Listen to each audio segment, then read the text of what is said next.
morning. Did you just wake up? Do you have to get to school? Oh no, you didn't get enough sleep last night?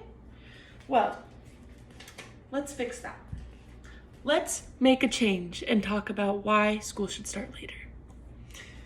When you first wake up in the morning and you haven't gotten enough sleep, you typically wake up feeling foggy, drowsy, irritable, and to be honest, your brain is not going to proper function if you haven't gotten enough sleep.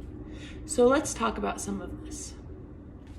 From my personal experience, my school typically started around 8:22 was the start time of my first class. And this was nice, but for an experience, they put our start time at 7:30 for a month. This was horrible. If I'm being honest, being a teen girl who likes to get ready in the morning and have time to go drink a coffee, it was just bad. I was in a bad mood. I felt extremely irritable and I saw my grades drop. I am typically a very good student. I have A's and a couple B's, but my grades were declining because of that month. This happens to a lot of kids. And a lot of parents will say, well, why is this an issue? Kids can go to sleep earlier. That's not always the case. For me, I worked throughout high school. I worked at a restaurant where we didn't close till 10 p.m. But that meant that I had to stay and do closing tasks till about 10:30 every night. A lot of students have work. A lot of students have to watch their siblings for their parents that are at work. As well, there's sports. Sports practices go till later, and to get home from work or to be busy watching your sibling or to be at a sport and then have to do homework and go to bed at a reasonable time to wake up at 6:30 in the morning is very difficult. Metzler is an author, and she wrote that students who start school after 9 a.m. had significantly later bedtimes than 3 other groups in her study, but they still had resulted in longer sleep times because their school started later. So even though they were going to bed later, they still had enough, their duration of sleep was still a good amount different. It was better. One thing that a lot of people don't think about is how long it takes kids to get to school. So if you live 20 minutes, 30 minutes from school, it might be a quick drive. I lived 5 minutes from school.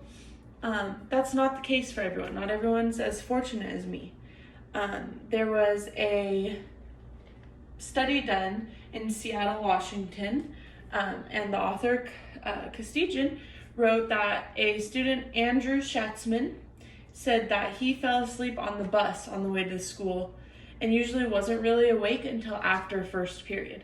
So he was drowsy, he had to get on the bus, probably didn't get the best nutritional breakfast, and he'd get to school and go to his first class and he'd still be tired and he didn't feel awake till after. So he lost all that time and typically didn't learn from that first class. A professor of biology at University of Washington said that a study he did shows that a median increase of just 34 minutes of sleep boosted the total amount of sleep for typical students from 6 hours and 50 minutes to 7 hours and 24 minutes. Although this doesn't seem like a lot, it's a huge difference, even though it's not enough. So science has proved that children ages 6 through 13 need 9 to 11 hours of sleep a night. Now that sounds like a lot, but when you have an underdeveloped brain, you need that time to rest. And when you're not getting it, it's not going to help you. As well, teens ages 14 through 17 need typically 8 to 10 hours of sleep per night.